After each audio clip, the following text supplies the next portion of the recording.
Hello, good morning, happy birthday to you. How are you doing today? Yes, I am just trying to get my, there we go. It's a bit windy today and a bit cold today. I was going to take my hat down, but it was a bit too bitterly cold. Happy birthday, welcome to the first day of the rest of your life. How are you today? I can't remember. I've lost track of my train of thoughts already. I've had two other people walking past and they've been chatting to me while I've been standing here saying, somebody said, are you taking photographs? I say, no, I take a video every day. And I said, oh, and what is it about? I said, oh, mental health and mindset and how you can be happier. And I said, oh, that's kind of cool. And they said, oh, so why are you taking the picture down there then? I said, no, I'm taking of me here. Oh, does that mean we're in the back of the phone? I was like, so sometimes, but not always. It's like, anyway, happy birthday. How are you? Welcome to the first day of the rest of your life. Every day is your birthday if you want it to be so, and I am obviously a little bit late today. There's a good reason for that. May talk about that in a second, but we'll see. We're going to start off by blowing out our candles and wishing happy birthday to just two ladies today. Two, you can't see, that's two in my hand. Two ladies today, Nicky and Andrea. So happy birthday to both of you. Only two people are happy birthday today.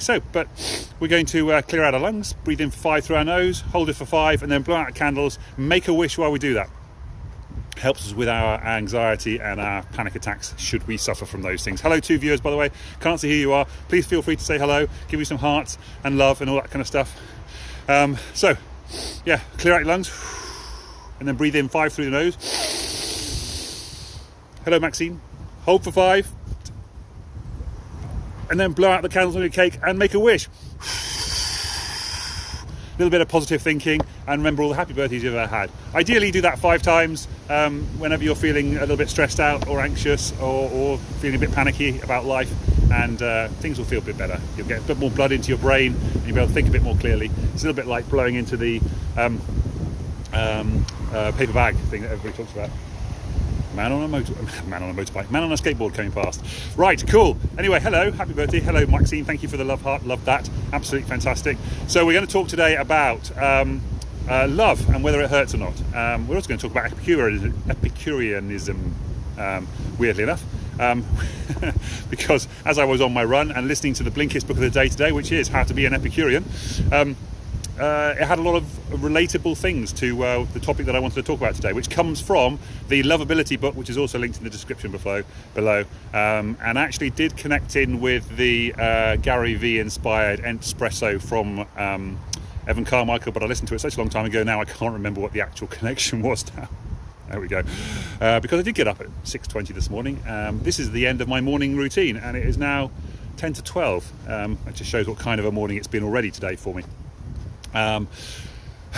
Just briefly, no, talk about that later.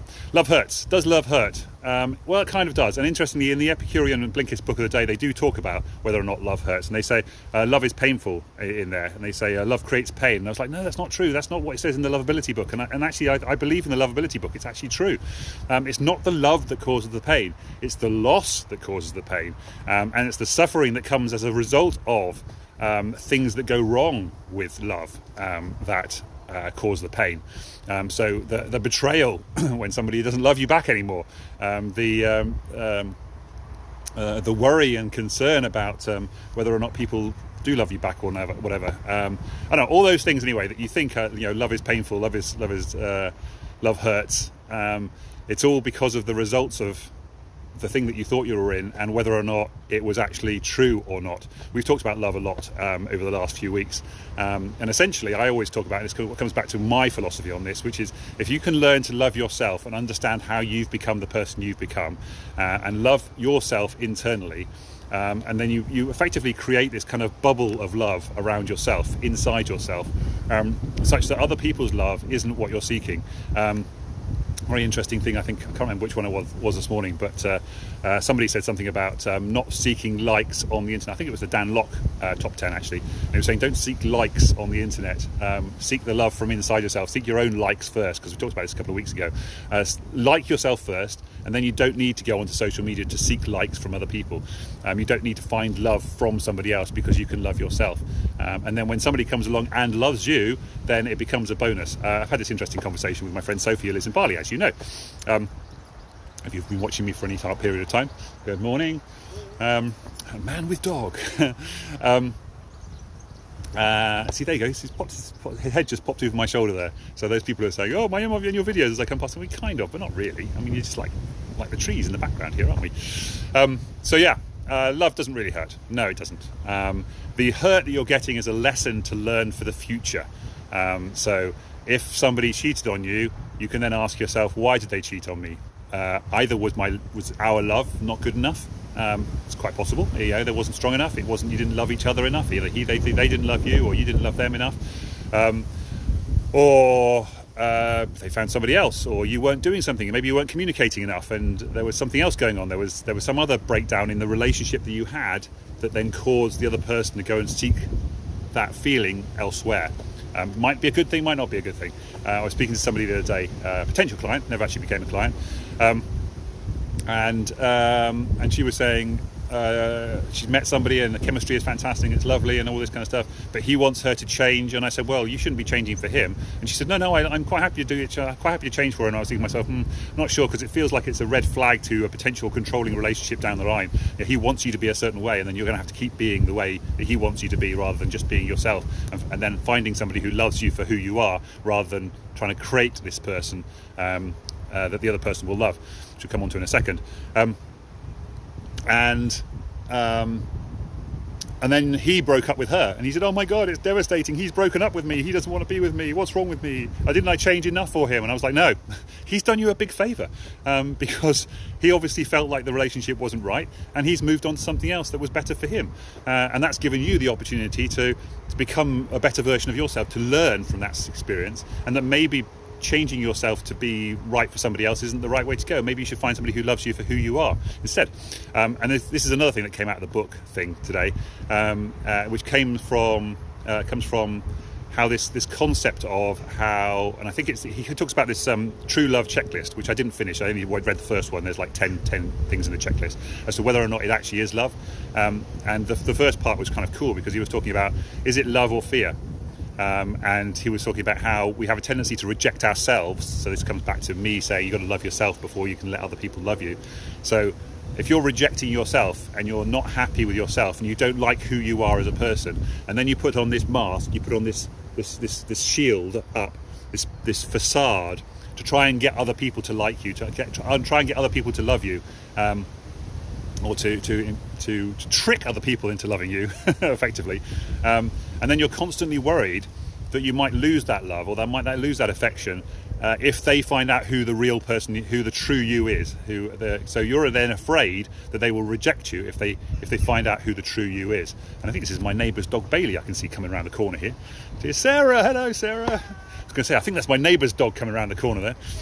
Hello Sarah, how are you doing? This is me recording my video and positivity on life. Hello Bailey, how are you doing?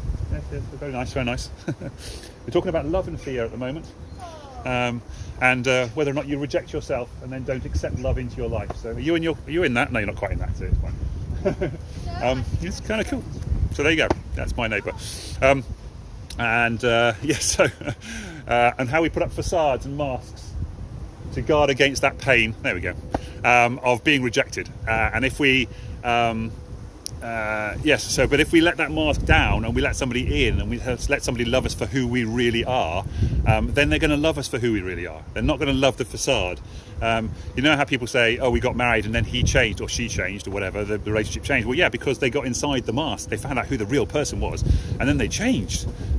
All those fancy things you do when you're first in love, and you get somebody and you seduce them and you make sure that they're going to get married and all that kind of stuff, and all that fun stuff at the beginning, and then you get behind that and you get behind the screen, you get behind the mask, and then you find out who the real person is, and you go, oh God, you're not the person I fell in love with. Well, no, because the other person was putting up a mask. They're putting up a fake person for you to love. They've tricked you into loving them. Okay, it's not always true, but you know what I'm saying. I'm exaggerating for the purposes of hyperbole. I think that's the right word. I think that's the right phrase for that. Is that right? Anyway, here you go. So that's the general idea. So yes, love does not hurt. The pain you get as a result of loving somebody or allowing somebody to love you is a lesson for you to learn for the future, to make sure that it doesn't happen again. And if you keep falling for the same people and you keep getting hurt by the same people, look at yourself. Look at where you're coming from. Look at what you're doing. Are you attracting those people into you? Are you rejecting people for other reasons as well? This comes down to that unconscious. Remember before we talked about this how we've got our brain, this is our head. See my head coming through there? And the top half is our conscious brain. It's a conscious brain, and then underneath that we've got our sort of let me get my finger out. We've got our sort of a subconscious brain here, the sort of habits and things that we've got used to doing through our lives. And then underneath that, you've got your unconscious mind. So underneath that, the unconscious mind is kind of like your societal things. That's where sort of institutional racism type stuff comes from, and religion and that kind of stuff, where it's like embedded deeply inside you. Your whole life and philosophy, your neighbourhood, your country have embedded that kind of stuff. Like, it just feels wrong when things in here are messed around with. But below all of that stuff, you've got your heart and your soul down here, and you need to connect the heart and soul up to your conscious brain up here, and you have to break through all these unconscious beliefs and these subconscious beliefs, and sometimes that can be painful, because those unconscious beliefs can be affecting your actions. I think we talked before about having a story a couple of days ago. Yes, it did. It was you have a story, and that can have an effect on your state. So you can change your state and then change your story, and then your story then changes your beliefs, and then your beliefs change your actions, and then your actions change your results. So I'm not sure if I've done that specifically right, but it's along those lines anyway. You understand what it is. You're changing. That's right, because I was feeling a bit low, and I came out for a run, and then I changed my action. I just chatted to my friend. In fact, that was the same neighbour I was talking about in my previous video, about how I was telling her that I was going out for a run because it makes me feel better, and I'll be talking to you guys and giving you some good advice, and it'll help embed in my mind why these things are all good. Epicurean, before I finish, I know I've gone over the 10 minutes, but I know that I've got until 15 minutes at least if I want to go into Instagram, so that's kind of cool. I'm going to try and more often keep them to 10 minutes if I can. The Epicureanism thing was a bit of a surprise, because I was like, what the heck is this stuff? And it's a Greek philosophy thing from ancient Greek. Very cool, very worth listening to. So listen to the Blinkist book of the day. Link is in the description. Very cool. And it's all about, they had this idea of atoms, for example. Oh, I think, is that beep? I've got a beep in my ear. I'm not sure what the beep in my ear is for. Maybe it's my batteries or my headphones. Don't know. Anyway. What was I talking about? Epicurean. They had this idea of atoms, and this philosophy about evolution of the species thing as well, way before Darwin had these things. So really kind of cool that they had this kind of mindset thing. But they also had this kind of philosophy that after death there was nothing, and so you may as well enjoy pleasures on earth right now, but do it in a moral way. So because you're worried about going to hell in the future, you're worried about having hell on earth. So this comes back to that love and pain thing. So if you have a good life on earth, and you enjoy the pleasures of life, but you do it in a moral way, and you love people in the right kind of way, then you won't create your own hell on earth. And I think that's kind of a cool idea. My grandfather used to say, this is one of my grandfather's favourite sayings, which is, you create your own heaven or hell. It's entirely up to you. Do you want to live in hell, or do you want to live in heaven on earth? It's your choice. And that's what I teach people. It's weird that my grandfather came up with that, and now it's what I teach. It's funny, cool, isn't it? He was Dutch, he was very tall, and a lovely man, but unfortunately I didn't get to know him enough, because he died when I was about 22, 23 or something like that. So there you go. Really good, well worth listening to that Blinkist book. Love the whole concept of all that stuff. There was a reason I was going down that route. I was going to say something else. What was it about? I was talking about... who is that viewer, by the way? I can't see who it is. Oh, it's Maxine. Maxine, sorry. Yes, I did see that, didn't I? I was talking about heaven on earth, wasn't I? Pleasure, pain. Oh, yes, so love. So opening up those things so you can actually allow yourself to love other people and love yourself. There we go. That's where I was heading with that. So you can create your own heaven on earth by loving yourself, and creating that love inside yourself, and that philosophy. So anyway, if you want to learn more about all that stuff and how to have a happier life, how to live a life you love, the 7-day challenge is starting on Sunday. We're on Friday today, so only 2 days away. So if you want your 7-day challenge to learn to live a life you love, we're going to put into action lots of little tiny habit changes to the things you're already doing in your day, just to help you see the good in life throughout the week. And you get one-on-one time with me, and I get to answer your questions directly instead of just kind of making stuff up like this. This is very much free form, free flow, based on stuff that I've learned during the day, during the morning. So it's not very structured, whereas next week, 7 days, is very much more structured, very much more, right, let's get things done, let's actually have some actions, let's have some results by the end of the week, and all this kind of stuff. It's all good, and we've got checklists and fun stuff. Anyway, if you're interested in any of that, let me know. 7-day Live a Life You Love challenge starts on Sunday. And also, if you want to learn how to solve the Rubik's Cube, that is all that's actually part of it, actually, thinking about it. So we'll see. Let me know about that as well. Take care. Love you all. Sending you loads of love. I've just realised I've gone over time. 15 minutes. Damn it. Idiot, John. For some reason, I did that weird thing. You know how when you do clocks and 15 was, I did the, it's like 3 p.m. It's like, it says 1500. That's actually 3 o'clock. So 5 goes to 3. So I thought I was on 30 minutes. That means I'm going to have to edit this down now, which is really annoying, frustrating, unless I can find a place to cut it earlier on. Anyway, take care, everybody. Sending you love. Go and find somebody you love in the world and tell them you love them, even if that person is yourself. Go and look yourself in the mirror and tell yourself you love you. Yeah, okay. Take care, guys. Bye for now. Love you all. Hi, good morning. Sending you love too. Why not?